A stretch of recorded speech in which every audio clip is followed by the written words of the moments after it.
set up right now. But in the meantime, I am very happy to have my next guest, who seems to be getting a lot of attention in the economic development world. She has recently won two regional awards for her work in the Smoky City, Evergreen, Klondike neighborhoods. She has been the executive director of the Works CDC since 2012. And she has been described as someone who is taking no prisoners.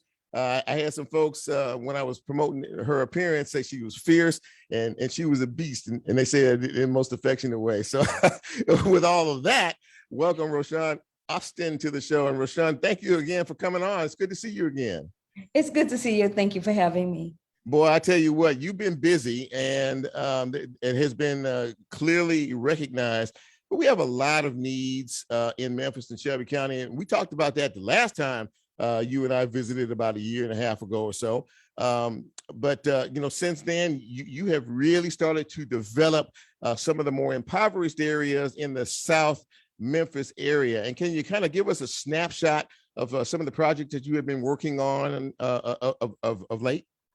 So our organization is working in, working several areas, but specifically in the South Memphis area, Klondike neighborhood, and Frazier. And so in South Memphis, we're continuing our legacy work with our multifamily apartments, Alpha Renaissance Apartments, located near the intersection of College, Gaither, Mississippi, and Clancy and Kerr.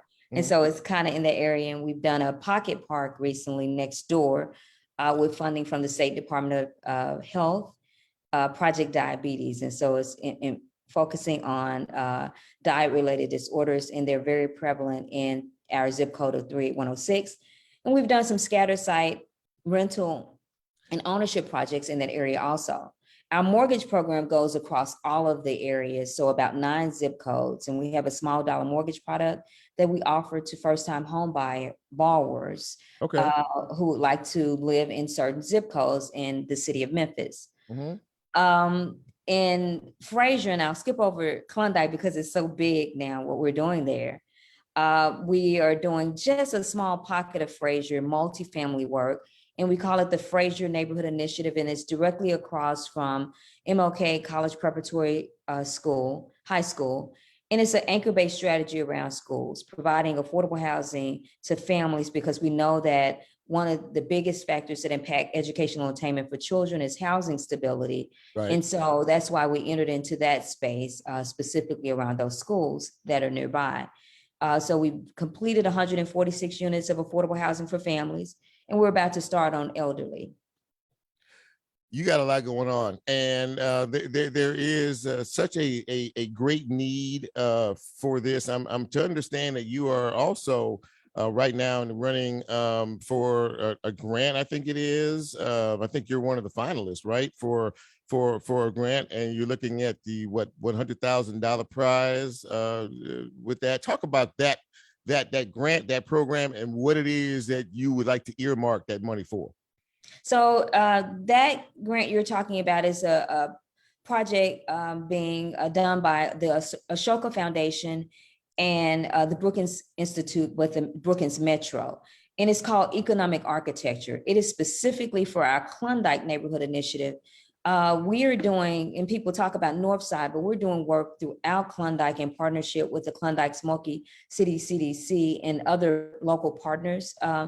And the economic architecture is meant to, and the subtitle is Valuing Homes in Black Communities. And so it's specifically around historically Black neighborhoods and ownership and in the appraisal gap that we've experienced. And so this stripping of wealth of Black homeowners. And so that is specifically for Klondike. It won't go into any of our other areas. And it's around home ownership and valuing the homes in those communities so that the families are experiencing wealth appreciation. Now, as I stated earlier, you've been the executive director of this organization since 2012. But of recent, and I've spoken with Jeffrey Higgs, and I know you know him, and also Archie Willis III, and you there seems to be a more increased focus, a more targeted, more directed focus in some of the areas in specific that you were talking about. I spoke with Jeffrey and I spoke with Archie as well for some of the upcoming projects that they are working on. And I know you all are collaboratively working together. Why is this so important? And why is there such an increased focus, which we're all glad to see, of course, on the South Memphis part of town? So I don't know that there's an increased focus on our part. I think there's more attention drawn because nationally we're in the middle of a housing crisis. Memphis has had an affordable housing crisis for a number of decades, right. But the pandemic brought a lot of things to light. People that didn't spend a lot of time talking about affordable housing, they started to see it across the country. And so in Memphis alone, we're down about 40,000 or so affordable housing units. And across the country, it's in the millions. Yeah. And so the pandemic had us still in place. Well, there are a lot of people that didn't have a place. So you think about schools start to look at it because the kids had to go online. So what was the housing condition of the families that they were seeing in those classrooms or in the Zoom classrooms? Same thing with workers. How were they able to work? Did they have access to the internet? Did they have stable housing? And so that pandemic, over the last 2 years, we've seen more attention brought to affordable housing issues that we've talked about for decades. So, and by the way, ladies and gentlemen, if you are just joining us, we are speaking with Roshun Austin. She is the executive director of the Works CDC. And is doing amazing work in some of the most depressed areas in our city, in our county. And Roshun, in speaking with the political leaders, not only the mayors, but the county commissioners and the city council, are they focused in on what the need is and how great the need is, in particular, as we are starting to come out of the COVID phase of things, in reference to what you guys are doing? I hope so. We're hoping that our comprehensive plan, so the rewrite of our comprehensive plan, which was just completed right before the pandemic hit in 2019, and some of the things that are coming out of that, we're hoping that the policy shifts happen. So I can't guarantee that they're focused. I'm always hard on them. And I always remind the council people that your job, a big part of their job, is around land use. And similarly at the county, they invest their capital improvement dollars back into areas, into roads. And so over 4 decades, we saw a commission or commissions that, said they cared about 385. They cared about going east because that's where their investment lived. Okay. And so we had abandoned our city. And there was not investment or reinvestment in the infrastructure in the oldest parts of the city. And so they'll prove that with their budgets. They'll prove that with policies that allow us to build by right. And so that's a big thing we like to talk about. So we don't have to have variances that cost us more money to build affordable housing, which we already have to subsidize. And so their change in policy and their investment in it, capital improvement dollars, prove to me whether they are really interested in investing in the city of Memphis, this most vulnerable areas. You just said something that sort of triggered me. You said build by rights. And can you dig into that just a little bit more? Because I think that is a very, very big point in what you're trying to do out there. So build by right, it's a land use term that, developers or people in planning use. But say, for instance, our city, so our policy said, and I always say Memphis grew up to be a big old suburb, and now it's time to grow up to be a city. There you go. Cities tend to be dense. Yeah. And ours has been very sparse, very single family detached for home ownership with larger lots in some parts of the city, the newer parts of the city. The older parts of the city look like a city traditionally looked in some ways, with some density in our downtown. We need more density. And so, for instance, if I have a lot in an older neighborhood in South Memphis, when they built it over 100 years ago, say it was a 45-foot lot, well, then the policy shifted and I needed a bigger lot. Okay. And so I have to pay and go before the bodies, the land use control board and the council, to say, hey, can I build something different because my lot is smaller, but I got to pay you to do that. Okay. And so by right means, allow me to build on the lot that is in this area that looks like the rest of the lots in this area without a charge on top of that. Yeah. It sounds like it's a lot of it's a nuts and bolts process, a little complicated by politics and things like that. But if they have you nipping at their heels, they're gonna figure this thing out, at one point or another. Finally, before I let you go, talk about the change you've seen in the areas that you have specifically targeted the last several years. I mean, you have to see some improvement in order to further continue improvement in some of these areas. And have you seen incremental changes in some of these specific areas that you're targeting? Certainly. So we've seen, it's been very small, but we've seen the increase of affordable housing units, mostly from our private investment. And there has been some small investments by local government and state and federal government, but mostly it's been privately pushed forward. So we've seen hundreds of more units of affordable housing, a decrease in some blight. We're planting trees. We're doing a lot of things to help with the urban issues that we have. And you see our park, and so you see a beautiful green space for people who didn't have one. And you see some investment by city improvements in our roads nearby. Because of our investment, they are coming in and repaving, looking at the sidewalks, making them more accessible. And so you do see some changes. Well, I got to tell you what, this is something that has been needed for a long time. I know you've been working at it for a very long time. Congratulations on the recent regional awards that you received for your work and your group's work. And, we're going to keep our fingers crossed that this one that you're in now, yields some big benefits so you can do even more work. Yes. Thank you. And listen, thank you for coming on the show. I've been looking forward to it.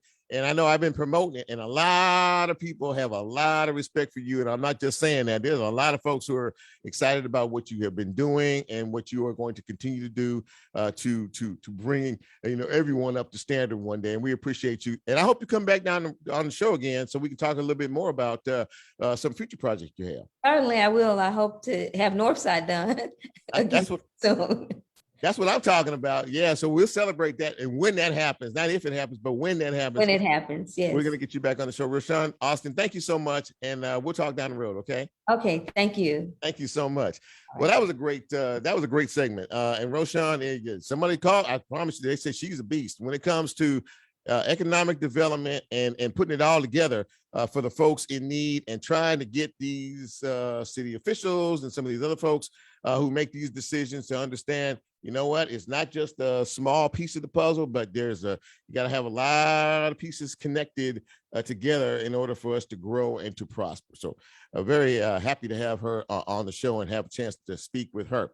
We are going to take our next break. And when we come back, we're going back to the world of medicine, and we're going to introduce you to an organization that is doing it from the heart. This is Real Talk Memphis. I'm Chip. Right back. Here's a way you can get involved. Do you have a show topic idea or suggestion? Want to be considered a guest or have a guest idea? Then send Chip a message on his Real Talk show page, and you can be a part of the Real Talk experience. So as he always says, go out and tell somebody.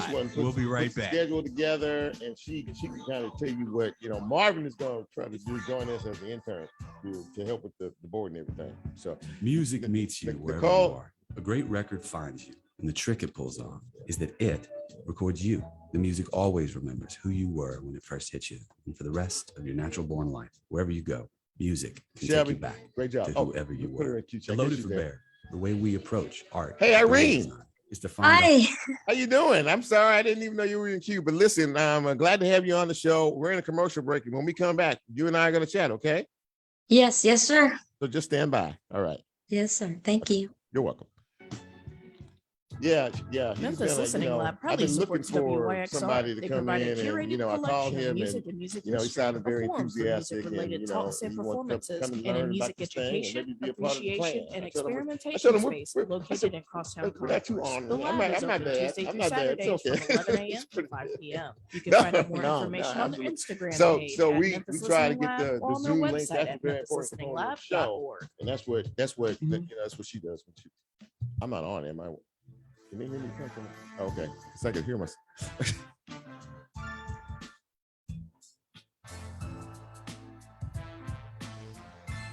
Kind of getting it a little bit, just kind of. Get Real Talk on the TuneIn mobile app under WYXR, and he's now streaming live on Facebook. And you can also catch a rebroadcast on YouTube. Just put WYXR in the search box and hit subscribe. Now back to more Real Talk with Chip Washington. Okay. Yeah. And welcome back to Real Talk Memphis on this Monday. I see my little brother Mandrill McLaughlin is checking us out. Roshun is also watching us. Great segment, Roshun. Thank you so much again for coming on the show. Sarah Gum is watching us as well. And, I always, we started a little late with the Facebook Live thing tonight, but that hasn't stopped this from being a great show. And my next guest is someone that I actually ran across this when I was doing some research, trying to figure out, who else I wanted to get on this show. And I saw a story that was done on ABC 24 not too long ago about a medical center in Horn Lake, Mississippi, who is doing things to help families, improve health for those who are dealing with some difficult financial issues.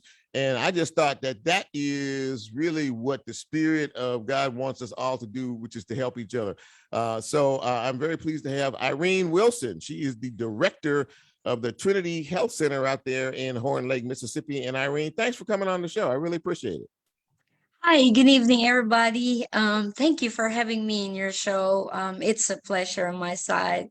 Absolutely that. Now, you and I talked a little bit beforehand about your facility and what makes it so special. And I want you to sort of share, first of all, the vision of how Trinity Health Center came to pass, and how it all connects into how we really need to help each other regardless of situation or circumstance.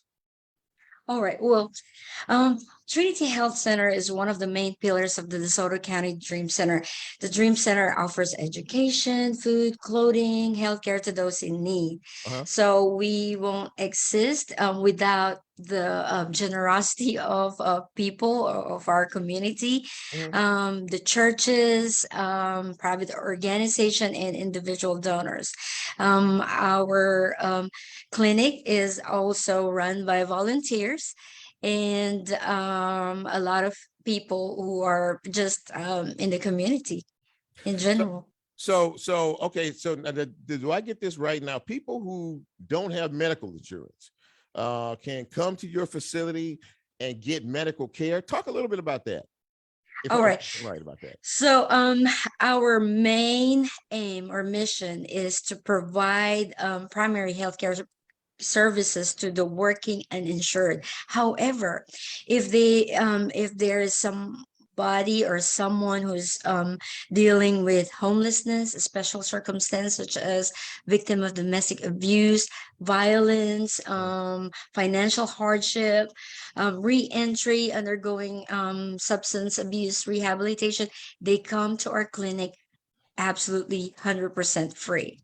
So, but for those who are working uninsured, we provide care and charge them just based on sliding scale. But most of our patients that we see that are working uninsured, they only pay $25 to $35 at the most, and it's a complete comprehensive care. And as a matter of fact, it is high quality. We have Hilo app.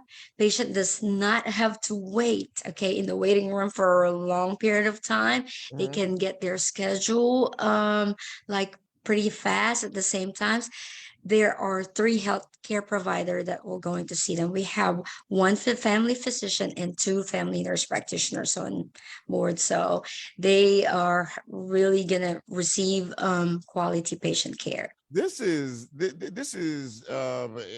pretty unusual, especially in the day and time that we live in. COVID really took the sales out of a lot of folks, in terms of what once was is no longer. But I mean, guess what? We still need healthcare. Folks still get sick. Folks still get ill, and they need medical care.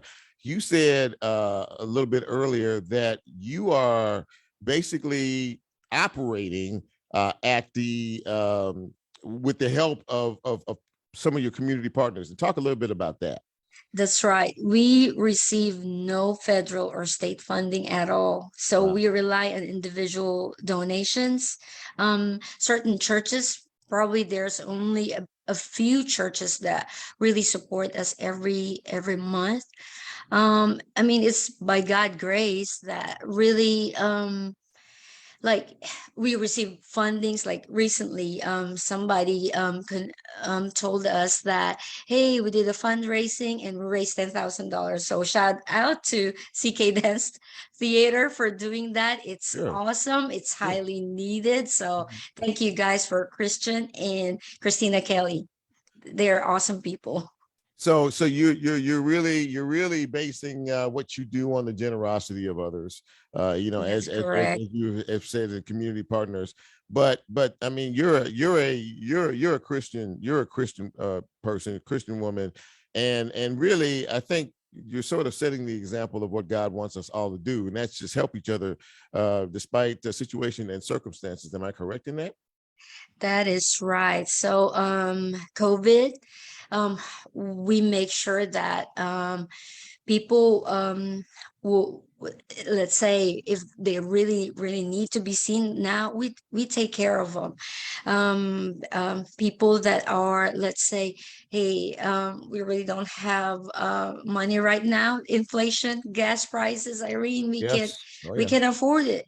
Yeah. So usually we work with them, that it's fine. And sometimes we receive individual donors who just walk with $100. Then we get to see that person. So it's awesome. It's rewarding. I was going to say, you have to really be very blessed to be able to provide such a needed service. And I know that when I was watching the story, it said that not a lot of people are aware of your facility. And I think that when people start to become more aware of what you're going to do, you're going to be busier. Hopefully you'll have more donors, and hopefully you'll have more medical staff to be able to support the folks that you take care of already. How long has Trinity Health Center been open? Well, we opened our doors in October 2020. Unfortunately, COVID hit. So everything is so limited as far as, patient coming in. They don't want to see the doctor face to face. And then now, of course, they come, but they said, hey, I cannot afford, I don't have the money to really come. But it just depends on their situation. But we just don't say no. It's hard to say no if they're really in need. Absolutely that. And, I think you're setting an amazing example for others to follow. Before you go, I would like you to give out any of the contact information for individuals who want to learn more about your health organization, may want to contact you. Give us all the particulars, the address, the phone number, email, whatever you want to share in terms of your contact information. All right. If you would like to donate or just to volunteer, you can go to trinityhealthcenter.org. We have our website, and or you can contact us at 662-830-3827 for more details. And we'll be glad to hear from you, to assist you, whatever it is. We're here. And you're in Horn Lake, Mississippi, correct? Yes, that is correct. We are located in Horn Lake, Mississippi, What's the address? 6935 Winchase Drive in Horn Lake, Mississippi. I'm sorry. I'm sorry I cut you off. Say that one more time. Your address? Our address is 6935 Winchase Drive, Horn Lake, Mississippi, Well, 38637. well, look, I wish you nothing but the greatest of success. God is blessing you now, and I'm sure that because of the selfless heart that you all have to help others, that blessings are going to rain down on your facility out there. So thank you for coming on the show, and thank you for talking to us a little bit about so many folks in need, but there is a resource available in Horn Lake. Irene Wilson, thank you for coming on tonight for Real Talk. I really appreciate it. All right. Thank you for having us. Have a blessed night. You too. Take care of yourself. Thank you. You too. Bye. All right, I gotta tell you, these kind of stories I hunt for, because this is what it's all about. A lot of times we do things, for selfish reasons, and I think there's way too much selfishness in the world, to be honest with you. And when you do it from the heart and you do it sincerely, people pay attention to that. God is noticing that, and what they're doing for sure. And I'm pretty sure that anybody listening out here who is wondering, how can I afford to go to the doctor? How can I take my child? How can I get them treated and things like this? These organizations and this group in particular is making it very easy for you. So as Shelby plays us out, I am, once again, very excited about the show that we had tonight. All our guests, Dr. Ben Bowman, Roshun Austin, and Irene Wilson. This has been a really, really good show. And, I'm always one to say that, we need to remove ourselves from situations and think about other people more than we do ourselves. And if we do more of that, we might be a little bit better off. Less selfishness and more selflessness is a good, way to be. So for all of us here at the Real Talk Memphis, thank you for watching. Thank you for checking us out. However you check us out, tell people about this show, because we're actually doing some good stuff around here and we're trying to build. If you've not yet joined the Real Talk radio show fans page, you need to do that as well. So for all of us here at Real Talk, I'm Chip. We're out. Have a great week, and you drink plenty of water and stay out that sun. It's Real Talk. It's Real Talk. It's Real Talk. Thank you, Chip. It's Real Talk. You're awesome. Thank you.